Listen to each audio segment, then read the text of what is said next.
இது படம், இந்த ஹீரோ அதெல்லாம் தள்ளி வச்சிருவோமே. இதுக்குள்ள ஒரு விஷயமா பார்க்குறது என்ன அப்படின்னா, நெறைய பேர் பேசிக்கிறது என்ன அப்படின்னா, இதுக்குள்ள ஒரு 2 அரசியல் பேசக்கூடிய ஒரு படமா இருக்கும் 2 படமும். ஒரு பக்கம் விஜய் அவர்கள் ஜனநாயகன் பேசினாலும், இடையில நெறைய டிவிகேவோட நம்ம குறியீடுகள நெறைய பார்த்தோம். 2 யானைக்கு நடுவுல வர்ற மாரியும், நெறைய விஷயங்கள் பேசுற மாரியும். அண்ட் இந்த பக்கம் பராசக்தியில பார்த்தீங்க அப்படின்னா, நம்ம எல்லாருக்கும் தெரியும். அந்த டைம்ல என்ன பண்ணாங்கன்றத பேஸ் பண்ண ஒரு கதைன்ற போது.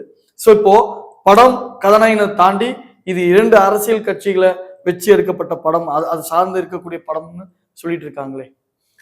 ஜனநாயகன் வந்து நான் எம்ஜிஆரோட கடைசி கால படங்கள் அல்லது விஜயகாந்தோட கடைசி கால படங்கள் மாதிரி எம்ஜிஆரோட கடைசி கால படங்கள்ல ஃபிளாக் வரும். அவரு அதை வச்சுதான் அவர் பாடுவாரு. கேப்டன் அவரோட இதுல அவர் முரசு அடிச்சுக்கிட்டே தான் பாடுவாரு, மோதிரம் போட்டிருப்பாரு, அதெல்லாம் இருக்கும். அந்த மாதிரி இது வந்து அவர் விஜய் அவர்களோட கடைசி படம் அப்படிங்கும் போது அதோட தளபதி வெற்றி கொண்டான் டிவிகே அப்படிதான் அவர் பேரே வச்சிருக்காங்க.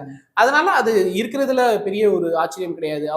அவரோட கேரவன் மாதிரியே ஒரு கேரவன், அதே மாதிரியான செட்டிங், அதே மாதிரி மக்களை சந்திக்கிறது, அந்த அரசியல் படுத்துறதுல எந்த தப்பு இருக்கிற மாதிரி எனக்கு தோணல. ஏன்னா அவங்களுக்கு ஒரு மீடியம் இருக்கு, அந்த மீடியம் மூலியமா அவங்க அரசியல் பேசுறாங்க. பட் அது பிரச்சார நடி இருக்குமே அப்படின்னு தான் எனக்கு ஒரு சந்தேகம் இருந்துச்சு. பட் பகவந்த் கேசரி படத்துல பெரிய அரசியல் கிடையாது. அதுல இவங்க கொஞ்சமா அரசியல் கலந்துக்கிற மாதிரி தான் ட்ரெய்லரை பார்க்கும்போது தெரியுது.